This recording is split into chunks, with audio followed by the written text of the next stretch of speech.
Hello, good people of YouTube. Mountbatten here. And yes, you see the torpedo boat itself is back for a second round of viewing today, being once again helmed by Thunderchild. So, if you guys missed last week's video on the Kitakami, or I should say the previous Kitakami video, Thunderchild showed us quite an interesting game, an entertaining game in the Kitakami. And I was checking my email yesterday looking for a replay to do, because I try to do, like one replay a week. And he had sent through another one and said, hey, look, this one is something else. So here we are yet again checking out another Kitakami replay. And again, for me, it's very interesting because, like I said in the previous Kitakami video, I never watched any Kitakami gameplay. And getting to see it played, it's a pretty interesting boat. It does have, of course, 40 torpedoes on it, but as you notice, you do have a mechanic very similar to the submarine torpedo reloading mechanic, where only one set of tubes gets filled at a time. So it does take quite some time for you to actually, well, use all 40 of your torpedoes.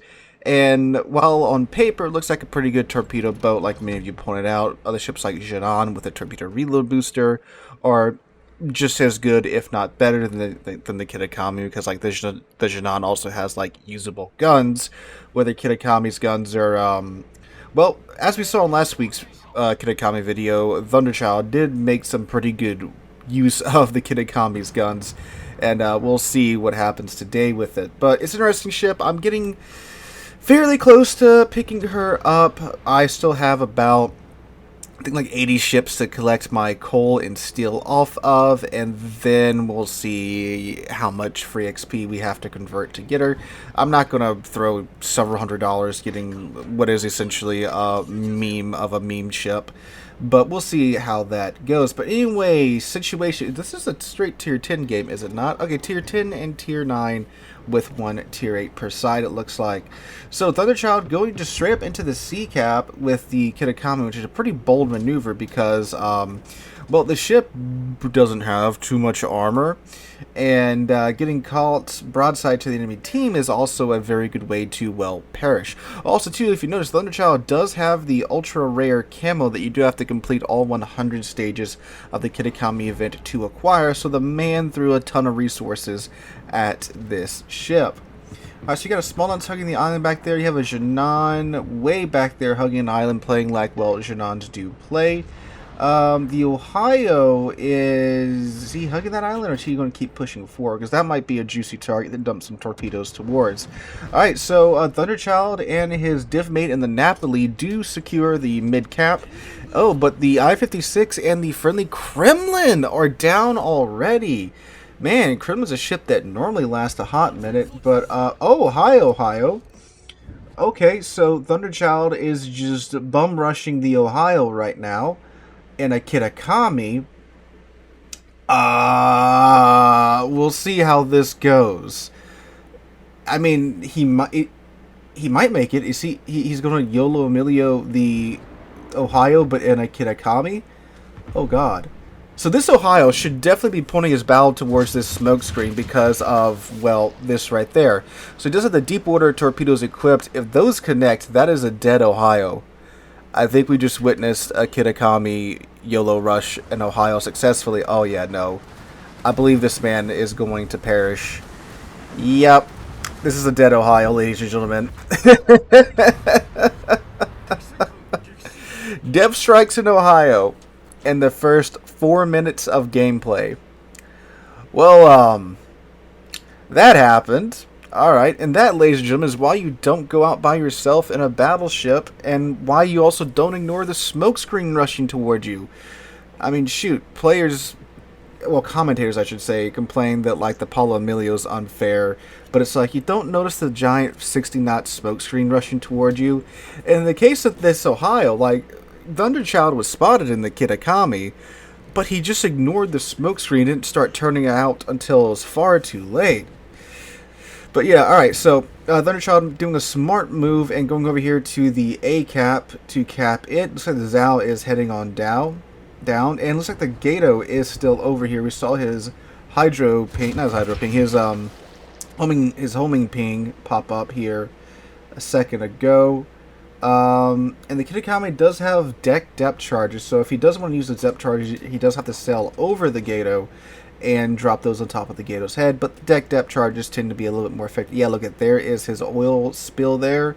He's probably going to try, and I mean, I would try to get the cap because that's a free 1k XP. But looks like this Yugumo may push him out. Yep. Oh, okay, that's sad.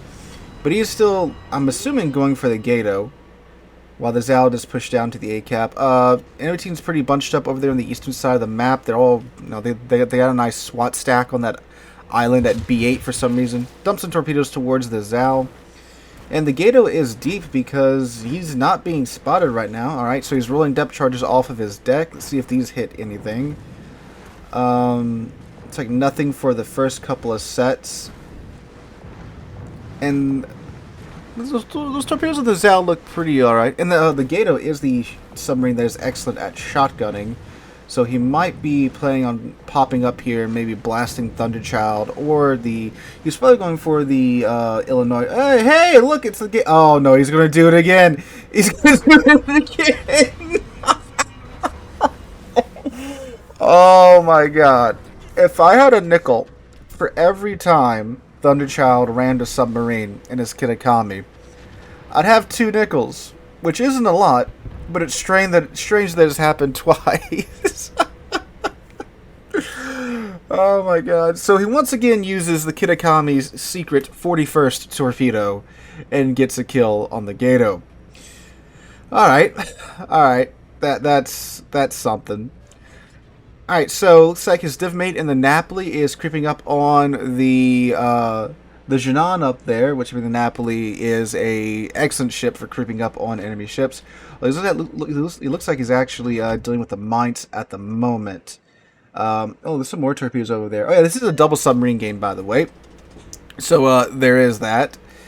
So the U-190 is hunting somewhere over down south, it looks like. At least I think that was his torpedoes. I don't know who else would be that far down south dumping a bunch of torpedoes toward the friendly team. Alright, so it looks like his friend in the Napoli has his torpedoes out on the mines. And man, if those enemy ships over by, okay, there they go, over by the B8 island, I'm sorry, they have upgraded to the C9 island now. They're, you know, just doing little MacArthur and island hopping. If they were to get it together, I mean, they can absolutely crush that Wooster and that Druid and then steam on down. You'd be surprised, and I'm sure many of you have experienced this, how the friendly team or the enemy team, they get stuck behind an island against like 2 ships for some reason, and it takes them forever to, you know, decide to push up. Oh, the Janan has turned the tables on the friendly Napoli. Ooh, although the Napoli does take half of the Janan's health, I'm sure that Janan has already dumped torpedoes in the water, and this is probably a dead friendly Napoli. There they go. Yep, that's a dead Napoli. Alright, and Janan smokes up right after that. However, Thunderchild, oh man, Thunderchild gives him the business with every single torpedo on that side of his ship. Oh, is he going to flip around and give him the other set too? Is he going to dump 40 torpedoes at this man for hurting his division mate? And you have the Yugumo torpedoes. Oh man, look at that. Actual wall of skill there. Pops the engine boost, and he's going to give him the second. Oh, I think he's thinking about it. And I mean, I understand getting revenge for your friend, but oh nope, he gives him the second wreck. All right, so he did a pretty smart. Oh nope, there you go, he got him.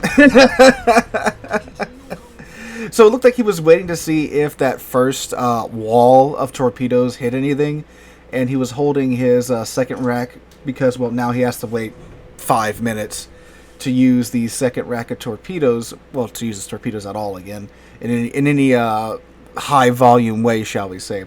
So, game's catching up, because like I said, you know, that Duncan and that Schlieffen, once they got off of their hands and pushed, now look, they've wiped out most of the friendly team out east. So now you have to deal with, well, those guys, but even though your ships are pretty even in terms of kills, of course, the friendly team now has like almost a 400-point advantage on your team. Again, it's just hilarious how long a superior force of ships will sit there and wait for something to happen against 1 or 2 ships. The mines is pretty low too. I think he's dead here. Alright, so he is spotted. Thunderchild is spotted right now, which means it's probably the U-190. Well, it's got to be the U-190 within his detection range because, well, everything else left alive is far too large to have a concealment. Oh, yep, there it is.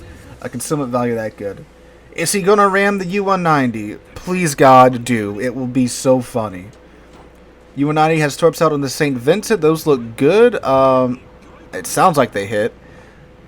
But the St. Vincent does, does of course have the super heals, so he's probably not feeling too bad for that. There's an Aegir. He's got a little bit of time left on his torpedoes to reload. He uses those main guns on the forward part of his ship because why not? It is a cruiser after all. He's got 2 racks ready to go on his left side. But it doesn't look like he... will he be able to get those out? Yep. Dumps 2 racks at the Aegir. He's peeling off to disengage from the Aegir. Is the Aegir going to target him? Oh, he gets pinged by the U-190. That's unfortunate. I think that ping was actually meant for the St. Vincent. Ooh, Aegir has HE loaded instead of AP. That would have been very bad for Thunderchild if that was AP because of the Kitakami's lack of any meaningful armor. Dumping more torpedoes at the Aegir. He's anticipating him trying to turn into the St. Vincent. He might also get the Schlieffen there with that second rack if things go well. Ooh, that is AP. Ooh, there we go. That's the Aegir's nasty AP. You definitely don't want to be on the receiving end of that against something as lightly armored as the Kitakami. Pops his final hill for the match. And he's got a Duncan that's waiting to come around the corner. Dump some torpedoes at him. That U-190 is still around here somewhere. So he's pulling back out of... Ooh, St. Vincent goes down. Ooh, and so does the friendly U-4501. The game is getting closer as we go on. Although that Schlieffen, the Schlieffen does go down to the friendly U-4501's torps. That guy gets a nice, what's it called? Yeah, just a flesh wound achievement. However, the Druid is very low. The Yugamo he's pretty healthy. Then you have an Illinois and a Bagration left alive against the Duncan and a U-190. So let's see how this plays out at the end. Oh, there's the U-190 here. Ooh, he was super low on his dive time. He's probably diving right now. Well, he is diving right now. That's why he's not spotted at the moment. Get some torpedoes out on the Yugamo. But I don't think he's got a ping on him, so those torpedoes will not go to the surface. Oh, is Thunderchild going to get a nice little tap on that Duncan stern? Ah, it just slips on by. Alright, so he's charging the U-190 yet again. And... well, the U-190, he's got to surface soon unless he... Uh-oh, Yugamo. Uh-oh, Yugamo. I don't think he's going to make it through that. Oh, he does not. The Schlieffen's torpedoes get the Yugamo of everything. Those had to have been launched last week. Oh my lord. So now it's 4v2. With a submarine still alive on the enemy team. And Thunderchild is open water gunboating a Duncan in a Kitakami. Up, and he's found the U-190. Hello, U-190. He's out of battery time. I'm pretty sure he's out of his reserve battery as well. Gets a torpedo hit on the Duncan. Oh, is he going to ram the U-190? Do it! Do it! Oh, so close! So close. I was about to say fire the guns at him, but he doesn't have any rear guns on his ship. Oh, he floods out the Duncan 2 there at the end for 4 kills. Oh, man. It would have been beautiful if he got that second ram on the U-190. So not as much damage as the first game, but a pretty darn entertaining game there from Thunderchild. He still gets number 1 on his team. He gets the win this time. No, he doesn't get 6 kills like the last game, but he gets 2100 base XP there because it is a victory. But yeah, man, Kitakami just seems to be a freaking goofy ship at this point. Seems to be very good at ramming enemy submarines for some strange reason there. I don't know what it is. But Thunderchild, thanks for sending that in again. I mean, I don't know what I'm going to get next week. He might ram a GK and survive in Kitakami. Who knows? But yeah, if you have any goofy replays you'd like to see on the channel, please feel free to send them to the email linked down below. Hope you guys have a wonderful Thursday and wonderful rest of your week. Hope to catch you guys in the next one.